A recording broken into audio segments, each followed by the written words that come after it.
Hey everyone, welcome to the Captain Drone YouTube channel. My name is Steve and I'm out here today with the iFLIGHT Afterburner 5. This cinematic drone is a collaboration between iFLIGHT and 2RAW. Now if you take a look at this quad, you will notice it's very different from what you're used to seeing because it is designed to be a cinematic quad. You can only purchase this quad with the DJI-03 system, which means it's pretty pricey. So it has cool features like a molded top. It looks very different, very aerodynamic. There's not a lot of 3D printing on it, but it is entirely carbon fiber. Everywhere is carbon fiber. Even the arms, everywhere you look, it's all a carbon fiber build. Now, before you buy this drone, iFLIGHT gives you a warning on their website. Let me read it. It says, hey, if you're going to buy this drone, please note the following. This drone is not designed about being crashed into concrete and coming out okay.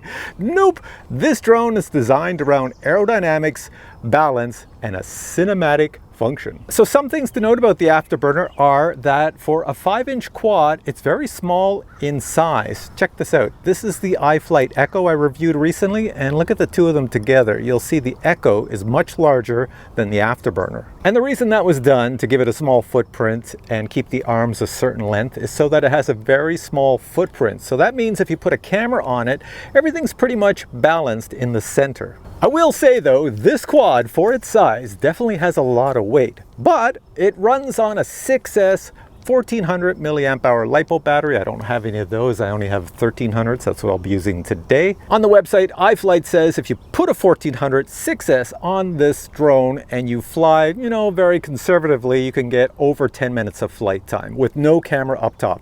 If you put a camera up top, well, then your flight time's cut in half. For receivers, you can get all types of ELRS receivers, Crossfire, or plug and play. If you get plug and play, then you could probably fly it using this DJI Remote 2, just by binding the two together, since it is the DJI-03 system. For myself, I have ELRS, so I'm going to use my Radiomaster Pocket ELRS. And for video, I'll use the DJI Goggles 2. What else can I tell you about this before we go fly? It does have an F7 flight controller inside. It does have a 55 amp ESC, and it goes higher than that for a max. Gemfan 5-inch props and 1750 kV motors. The website does say the max speed you can attain on this without a camera up top is 160 kilometers per hour. I'll put what that is in miles per hour right there. And surprisingly, I didn't realize this until after I configured it in Betaflight, but there's a GPS in here. Someplace back here, I honestly don't know where. There's a GPS in this thing. And another thing I'd like to tell you before I go fly is that in order for me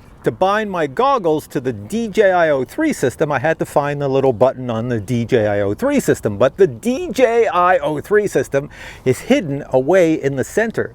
So I had to take the bottom off. And let me tell you this, if you take the bottom plate off, make sure you have something around you to catch all the pieces.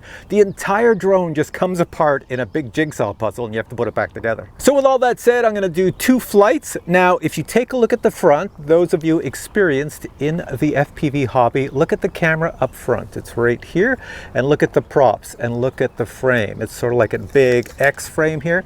So that means when I fly, these props are going to be right in the camera. You're going to see them when I fly when I look through the pilot's camera. So it's not designed for that. It's designed to put a camera up top. You can put a massive GoPro or some other camera up top. It will lift it. But I'm going to do 2 flights. The first flight's going to be no camera up top, and we are going to see the props in the frame. It'll be a very short flight. It's just for me to test it out with no camera. And then the second flight, I'll put a camera up top. Here we go.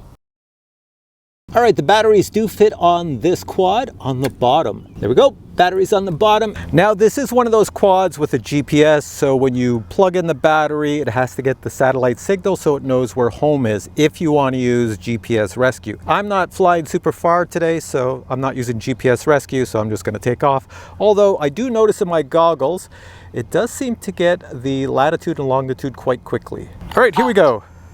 Take it off. So already I can tell it's pretty powerful because I'm just threading the throttle. That's why it's making that noise. It's just me threading the throttle, try not to go too fast. This thing really wants to go. So here I am going forward, going around the beach. Nobody's down there, which is exactly why I come out early in the mornings. Oh, I lied. There's 2 humans down there. So we'll stay away from them and we'll go this way. It's like I can't win out here. I come out early in the mornings, so there's nobody here, and what do? Is I find humans here. But so far, this thing here flies like a dream. Wow. Really minor adjustments on the joysticks, and it is flying at a really good pace. Nice. Okay.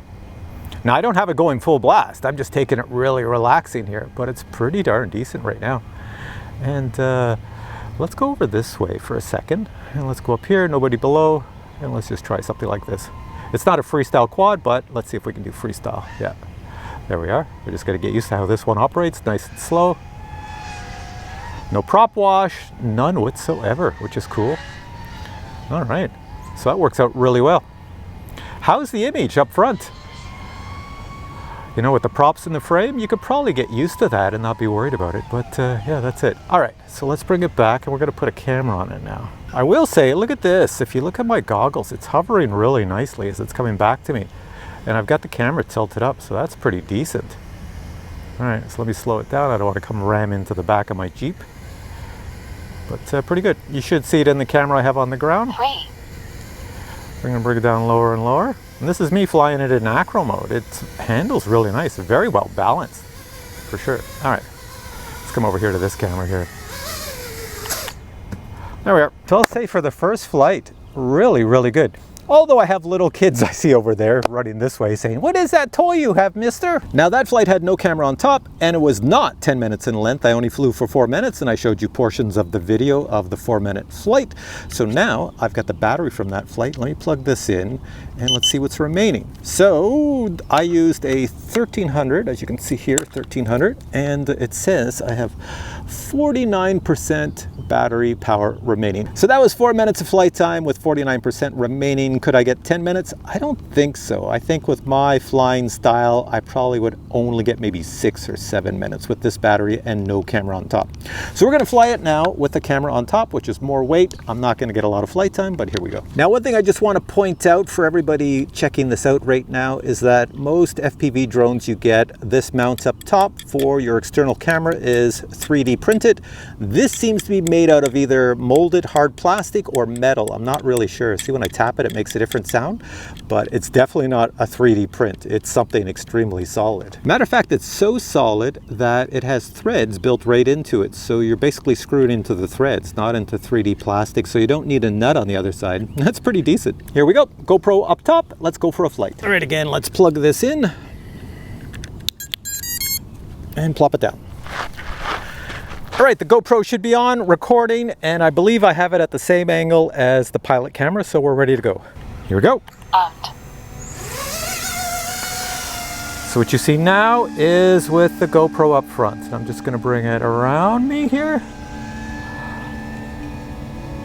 Coming back this way. And back over towards me. You'll hear what it sounds like. There it is, right over top. There we are. It's a really nice flying quad. Really nice flying quad. Make sure there's no people around here. I'm just watching out. I'm gonna go around my same path as I did before. Actually, I'll come this way a bit. Go this way, down the beach area. And what is this weird stuff at the end of the beach? Strange. And then come on over the water. This is not waterproof, so if it thunders in, well, it's gonna get wet. Beautiful. Coming through. Super nice. There we go. Out over the water and coming back. Coming back this way. Easy to fly. You know, like you barely touch the joysticks on this one. It seems extremely well tuned. It must be the balance. And let's go check out the beach this way.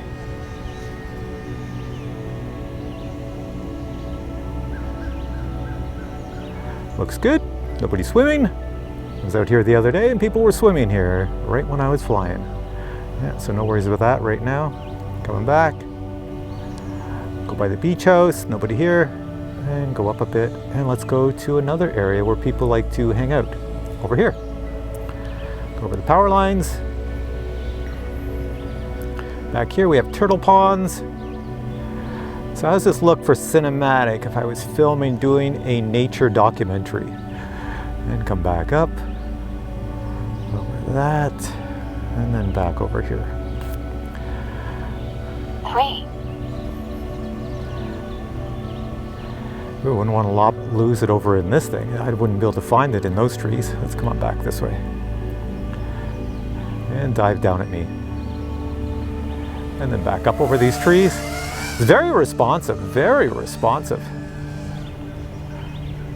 Yes, very responsive indeed. You could have a lot of fun with something like this. I don't know, if you stuck a big camera up top, you could do some pretty cool cinematic filming. Fly around this building. Now, I don't know if there's any power lines around it, so I have to be careful here.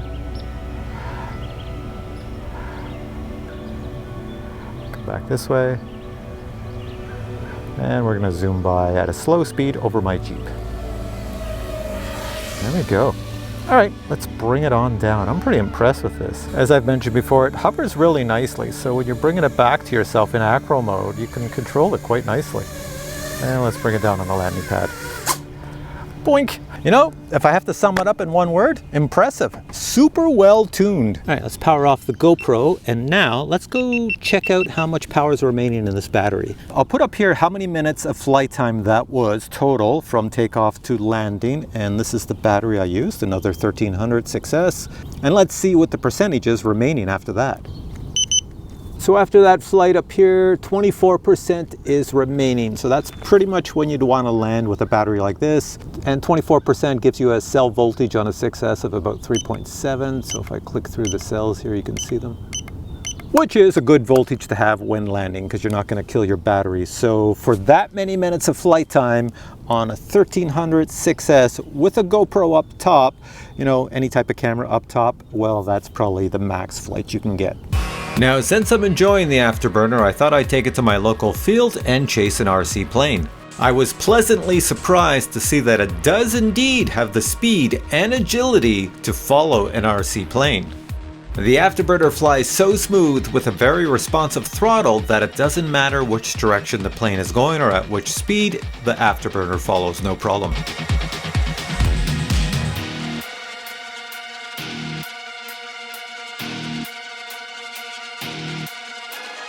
All right, the next thing I want to show you is what comes in the box if you buy this quad. Check it out.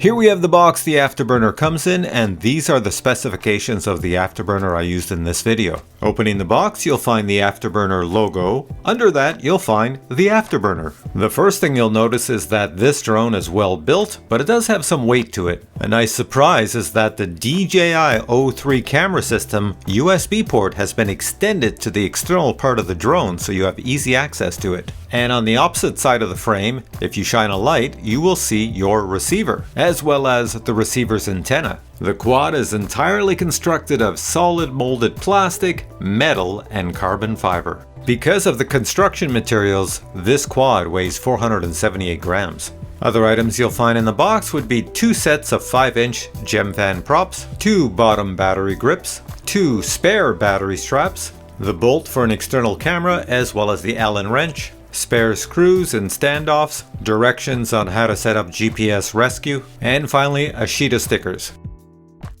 So I think I have enough information to give you my positives and negatives about this quad, so here we go. Positive number 1, this quad is built like no other quad you will ever buy. It is so well built. It feels like high-tech quality in the hands, and it's so well balanced. So build quality, number 1, although don't crash it into concrete as mentioned, because it is carbon fiber and you will destroy the arms that you will then have to replace. Positive number 2, super powerful. This thing can easily lift a camera up top. Now I have a small GoPro on it. That's because this small GoPro gives you the same output as a large GoPro, so why put a larger dead weight GoPro on it? But if you put a full-blown GoPro on this or even a bigger camera, it would easily lift it, no problem. Positive number 3, for cinematic filming, it does have GPS rescue, so if you got into trouble and went someplace and lost connection, you could click on the GPS rescue and the drone would come back. Positive number 4, it has a very aerodynamic build quality to it and shell. It seems to be really aerodynamic.